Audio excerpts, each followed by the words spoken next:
You're listening to Bro Down Podcast all fucking day. Oh, yeah. Here's the show. Hey, everybody. Welcome back to the Bro Down Podcast. I'm Tim Fulton. I'm Andy Smith. And this is What Do You Got? What do you got? What Do You Got is a little segment where one of us comes to the table that the other guy doesn't know about, and we chit-chat about it for a little bit.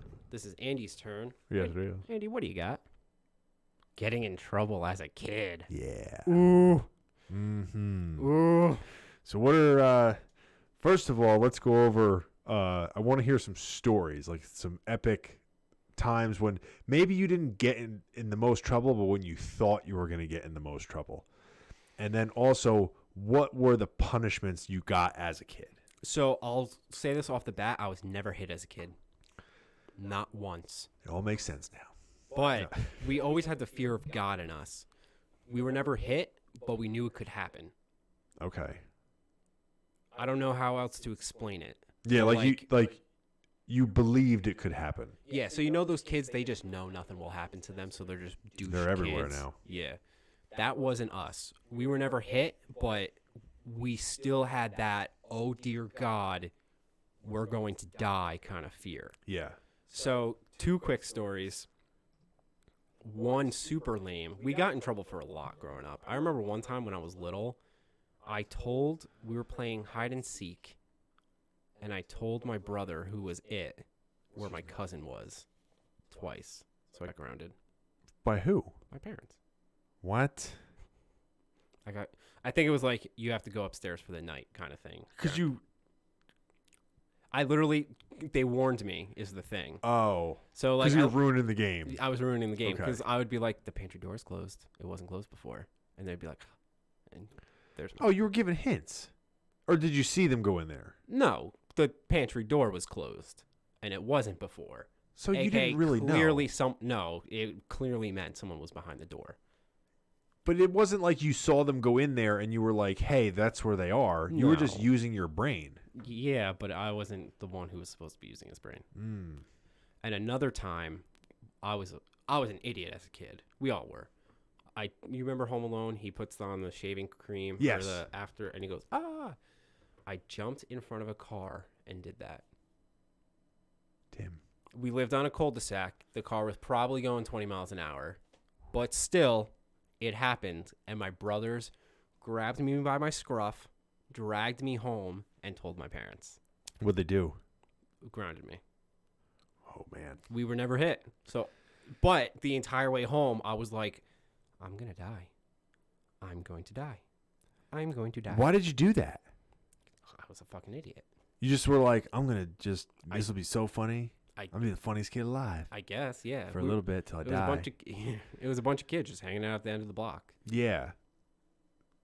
So, like, when you just got in trouble, like, they yelled at you and then sent you to your room and then you couldn't come out? That was it. And that's it? That's it. Okay. I mean, we would have like things taken away and stuff like that. Now, did you ever, like, break the ground? What happens if you, like, came out of your room? I never did it. Whew. Okay. We obeyed. We obeyed. Okay. Yeah, see, it's weird because, like, if we were, like, kids growing up, playing a game or something like that, and somebody cheated like that, unless somebody outright cheated, like, my dad would say things that, like, my mom would be like, come on, like, he's little or whatever. But for the most part, it was like you can't let him do that. You gotta outsmart him. Like, it was basically looked on like you gotta let that not happen. Not like he's not getting in trouble for doing that. You're wrong for allowing it. Yeah. So there was a lot of like self-sufficiency Okay. lessons growing up. Like, it's like, oh, not like this, but it's almost like, oh, he hits me when I go by him. It's like, maybe you shouldn't walk by him. Like, not that extent, but kind of I like get that. it. But when we were kids, like, my mom would like kind of hit us sometimes. My dad would hit us. And I remember he didn't do it all the time, but sometimes if he got like really mad, he would give us like a little like in the face. Mm-hmm. And that was like, for whatever reason, that was always like, I was just like I hated that. But when we got like in bad trouble, like it was like a piece of kindling or like Ooh. like I think he used the belt like a couple times, but like not like fucking like old school 1940s like Irish dad doing shit. But the kindling was bad because we would stand in the garage with our hands on our butt, and he'd be like, "Move your hands," and we're like, You're like, "Move your hands," and you're like, "No," and he's like, and he would do this thing where he would breathe through his teeth, like in through his teeth, like that, and that's when you're like, "Oh God." So you had to just like willingly accept corporal punishment. And it would just be like a quip, like, but when you're a kid, that's like somebody whipping you with a blade. Yeah. And it would just be like, pop, pop, pop. And you're just like, ah, shit. Like, it just hurt. So we definitely knew that being hit was on the table because it was on the table. My brother always say, like, I got hit twice as much as you, but that's because he deserved getting hit twice as much as me. And I stand by that. That's fair. Oh, I have a good one. But there's a lot of times where like we got in trouble as a pair, and I'm 4 years younger. So, go through another story where. So there was one time that we were on vacation. I will never forget this, and I actually yelled at my parents about this recently. Okay. We were at a hotel, and we were, I think we were in like Myrtle Beach or something like that. Maybe it was Jersey Shore.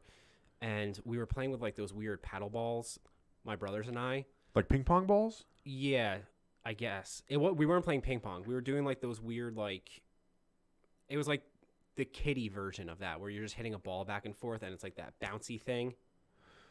It's irrelevant. Anyway, okay. We were playing ping pong. So we were hitting thing back and forth, except I was the younger brother and there was only two. So I was literally just watching my brothers play.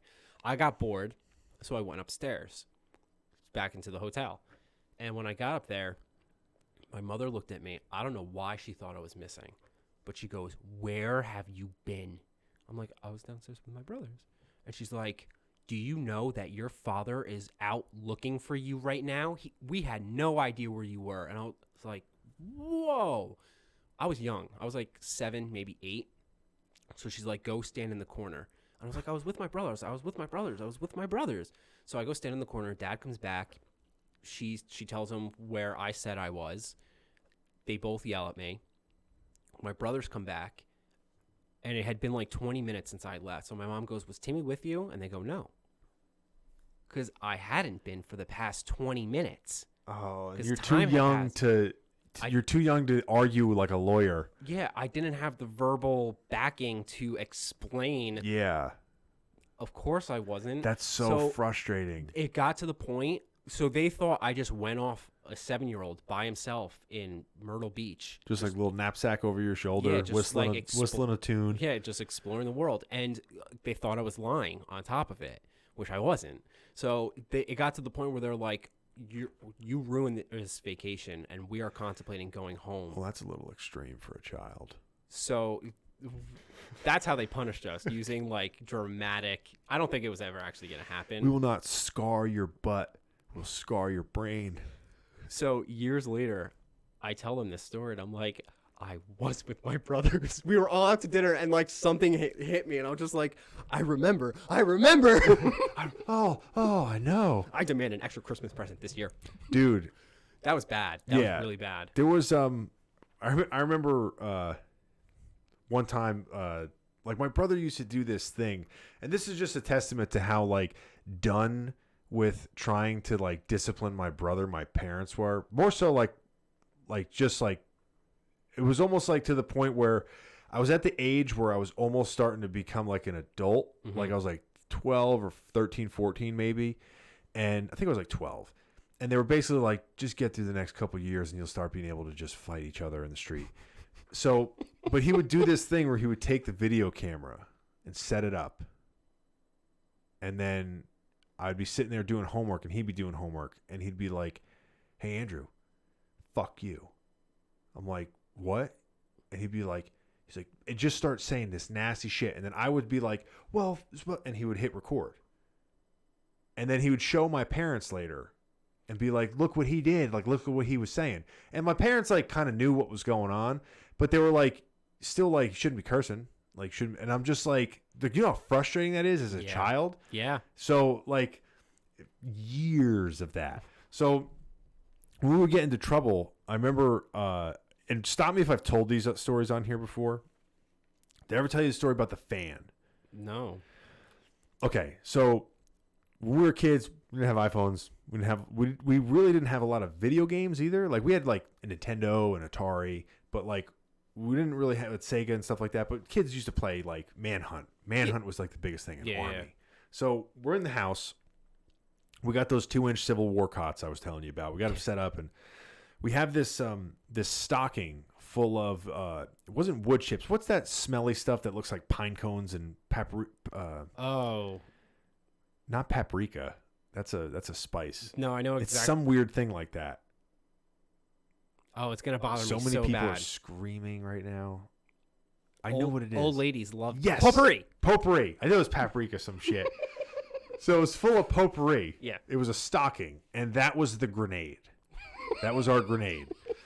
So I love kids. We had taken a bootlace from like an old boot, like a Timberland boot, like one of those circular bootlaces, and tied it on the end. And we would whip it and throw it at each other, and that was the grenade. So we had set up the cots, like each one was a fort. Each fort had like 2 kids. It was like me, my brother, Justin, and maybe one other person, or maybe it was just us 3.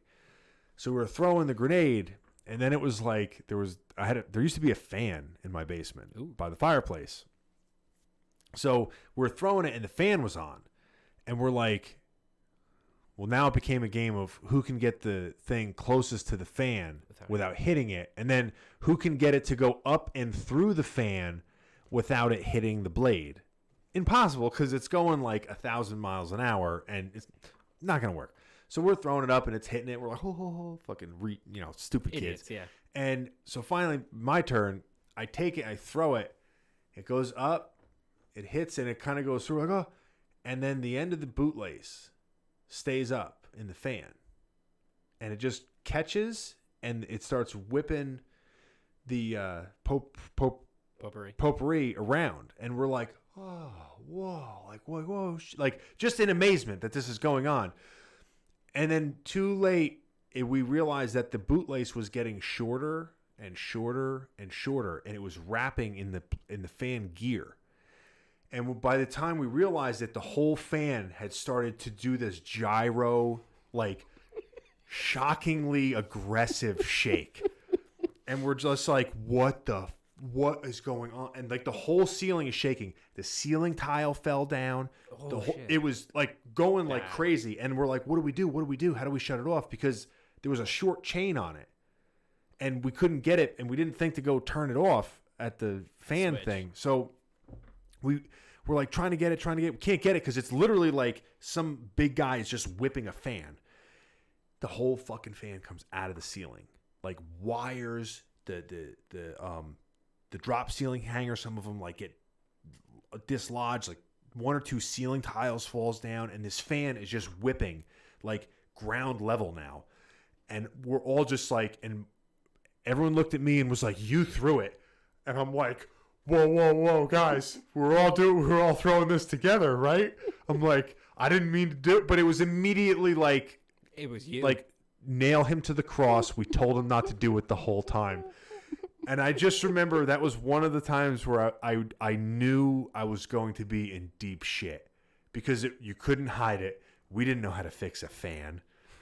And the ceiling was destroyed. So I remember like hearing my dad's feet come down the stairs and just being like, I have like just like laying it before myself, like mercy, like I'm a dumb child. Please don't kill me. Yeah, that was bad. I remember once we were playing with pillows, just hitting each other as hard as we could. Not pillows, couch cushions. 2 guys, couch cushions, just running at each other. It's what you do when you're a kid in the 90s. It was a 90s. That was a popular game. It was a popular game. My brother and my neighbor ran as fast as they could. Neighbor went right through the wall. Right through the wall. Yeah. You will fix that fucking drywall. It was the basement. We did fix it. We fixed it. But I think we fixed it. I can't remember now. It's fixed. It's fixed now. Probably not a bunch of 8-year-olds spackling. My brothers were older, so if I was 8, they were 14? 13, 14, 13. 13. Okay. Maybe. Probably not the best job. No. Anyway, neighbor through the wall. There was did I tell the truck story when I was driving the truck when I was a kid? Did I tell it on here? Not on here. I didn't tell it on here. I don't remember this one. Okay, so we're coming back from swimming in the river. Did I tell that story? No. Okay, so we're coming back in Vermont from swimming in the river, and my dad's like, "Oh, try to drive the truck up." It was the stick shift, so I'm like, "Okay." I think I was like 10 or 11, something like that. Like I couldn't see over the steering wheel. I was like looking kind of through the top of the steering wheel. So he's like, "All right, get in there." It's one of those old school 1984 Fords with like the stick shifter that's like 2 feet long. So I get in it. I have wet underwear on or like shorts and no shoes, no shirt. So I'm driving it up, and I've never driven anything, and it's a clutch. So now I'm like, I've got a lot of things going on here. So I get up, and my dad's like sitting in the front with me. My brother's in the bed, videotaping, of course. So we get up, everything's going fine. He's like, "All right, shift into second gear now." I'm like, "All right." So shifting in, and the hill in Vermont is like a mile long, and it's all uphill dirt road. So I get into like second or maybe even third. I don't think it was third by the end of the drive, like by the time I get to the driveway. And I'm going, cruising and all this stuff. So my dad's like, "All right, turn the wheel, because we're going into the driveway." So I'm like, okay. So now there's like a lot of stuff going on. So I'm turning the wheel, and he's like, "All right, hit the clutch, hit the brake a little bit, hit the clutch." And it's just too much for my brain. So I lean back, and I'm looking at my feet because I need to know where to put my feet on the clutch because I don't know what I'm hitting. There's 3 pedals. Yeah. So as I'm doing that, I hear my dad like start like doing this like, and I feel the steering wheel jerking. So I'm pulling it to keep it where it was because I think that the road is like jerking my tires. So I'm like holding it there as I'm trying to find the clutch, and I hear my dad just start going, "Clutch, brake." And I'm like, "What?" And he just steps on my feet I look up, and there's a tree in front of us. I had held the steering wheel turned so long that we just went into the woods.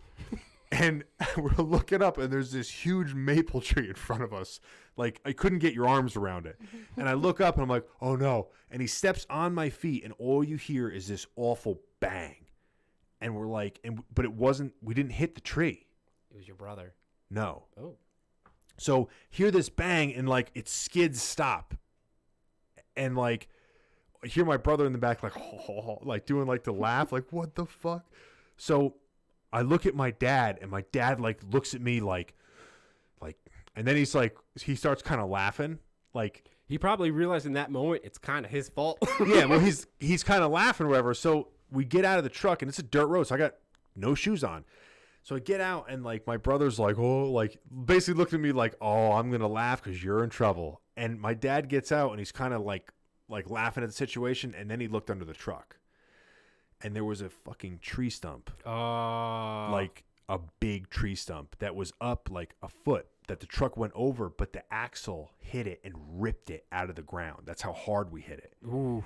And my dad's face went from like kind of like a grin, like a funny story, and it just washed away to like this 1,000-yard stare. And he was just like, "Go to the garage, get the picks and the shovels." And I'm like, "Well," he's like, "Go." And he looks at my brother, and he's just like, "Turn that goddamn camera off." And I was like, "Oh shit." And then like we got back to the house, and like we were like, I was in trouble or whatever. My dad was kind of like, "Well, I told you to hit the whatever." And my mom's like, "You let a 9-year-old drive your truck. How is this his fault?" And I was too just nervous to be like, "Yeah, listen to her." I was just like, whenever anyone wants to, I'll be in my room. That's it. Yeah. Yeah, I agree with your mom on that one. Yeah, I forget how old I was. All those videos back in the day were time stamped, and we have it on video. We didn't delete it.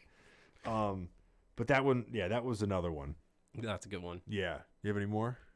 I'm sure I do. Not one that I got in trouble with. I don't even remember this one, but it's one of my dad's favorites. When I was little, the original Mario, you could play 2-player, but only one at a time, right? So I remember, I guess I was bored. It was my dad's turn. So I was like, "Dad, if you jump down that hole, there's coins there." So he jumps down the hole, and he dies. And then it was my turn. And he was like, he likes telling the story. He's like, "I didn't know if I should be mad that you lied or impressed that you came up with this." So I guess I didn't get in trouble. And that's where it began. Last note here. Have you ever been around or had your friends at your house when you got in trouble? Oh, definitely, but I can't remember when. I remember there's a lot of times, like, because, like, you know how, like, my family's a little crazy. Yeah. We don't basically, like, we don't have, like, a whole, like, hello, Mr. Fulton. Yeah. Like, we're just that we are the way we are. And that doesn't change. So, like, when my friends would come over the house, like, if my dad was mad at something, he would just talk the way he would normally talk. And they're just like, oh, just going to keep eating my Fruit Loops. So I remember one time my dad was mad at my brother for something. And me and Justin were sitting at the counter. And we were eating cereal or soup. Something. And my dad was mad at my brother for something, doing his homework or something like that. And my brother, like, walked off and was trying to get his homework done or whatever. And, like, he kind of, like, going back and forth with my dad. And my dad was in the middle of doing something. So he had to stop what he was doing. And he was just like, I could see it on his face. Even at the time, I just remember him thinking, like, why am I dealing with this shit? Like, just do your fucking homework. So he's standing there and, like, he walks off. My dad is standing there for, like, 2 or 3 seconds after the dust settled, and there was a Pinewood Derby car on the counter, and he grabs it real quick and just launches it across the kitchen, and it sticks in the wall. And, like, I look at Justin, I just go, just keep eating, dude. Justin didn't say anything. He just like gave me like a Roger that, and, like, we just kept eating our soup. It's like, if you don't move, he won't notice you're here. He'll go away like the T-Rex. Yeah, that was always the most awkward times when, like, either your parents were yelling when your friends were there, or your friends' parents were yelling when you were there. Yeah, dude, there's too many to remember because we were getting in trouble every day Yeah. or something. But I know it happened. Yeah. Like, you can just feel it. Yeah. Probably put it out of my mind, like PTSD. Yeah. All right. That's it. That's it.